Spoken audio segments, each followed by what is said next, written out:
Bonjour à tous, aujourd'hui dans Pourquoi Padré, nous allons essayer de répondre à la question de Myriam qui demande pourquoi, après tant de papes saints, l'Église est-elle toujours en crise ? Et c'est vrai que le XXe siècle est un siècle extraordinaire pour l'histoire de la papauté, si je puis dire.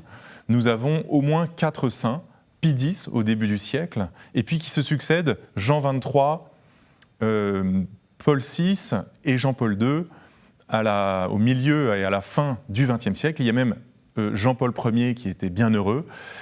Tous nos papes sont des modèles de pasteurs, des modèles de saints. C'est extraordinaire, nous avons beaucoup de chance. Et par ailleurs, c'est vrai que nous n'arrêtons pas de parler de la crise de l'Église et le pape François s'attelle courageusement lui aussi à rendre l'Église plus sainte, à faire en sorte que nous puissions donner une meilleure image du Christ au milieu de ce monde. D'où vient ce paradoxe ? Comment l'expliquer ?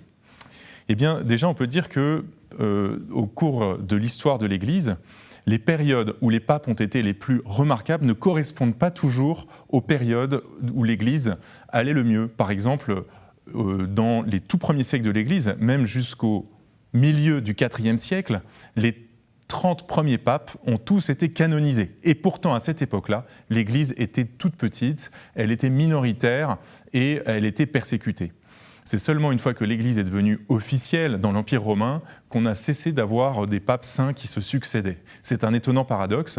Et puis, à des époques où l'Église était très brillante, très riche, très prospère, et qui évangélisait le monde entier, par exemple, comme c'était le cas au XVIe siècle, nous avons eu des papes beaucoup moins exemplaires dont nous avons un peu perdu la mémoire, ou en tout cas qu'on s'est bien gardé de canoniser.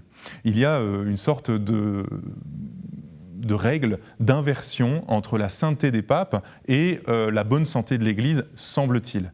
Eh bien, peut-être justement, on pourrait dire que c'est précisément pour les temps de crise, les temps de difficulté, que le Seigneur semble nous envoyer des saints papes pour tenir la barre du bateau Église à travers les tempêtes de l'histoire. Et cette période où nous sommes, qui est une période de grands changements, où notamment dans les pays d'Occident, les églises se sont beaucoup vidées, crise des vocations, scandale dans l'Église, eh bien, nous avons l'Esprit Saint qui semble avoir suscité pour nous tracer la route, pour nous conduire de saints papes. Alors, je crois que c'est comme ça peut-être qu'il faut interpréter cet étonnant contraste dont nous vivons aujourd'hui entre des saints pasteurs qui nous ont éclairés pendant des décennies et notre Église d'aujourd'hui qui s'interroge sans cesse sur sa santé, sur son avenir, sur sa raison d'être. Alors, ayons pleinement confiance que ces pasteurs-là, c'est l'Esprit Saint lui-même qui les a suscités pour nous faire traverser ces tempêtes et pour que l'Église puisse à nouveau briller comme une lumière dans le monde. Voilà quelques éléments, Myriam. C'est une proposition de réponse. Vous pouvez tous poser vos questions à Pourquoi Padré par mail, pourquoipadré@ktotv.com ou sur les réseaux sociaux avec le hashtag Pourquoi Padré. Retrouvez toutes nos vidéos sur le site internet ktotv.com. Bonne journée.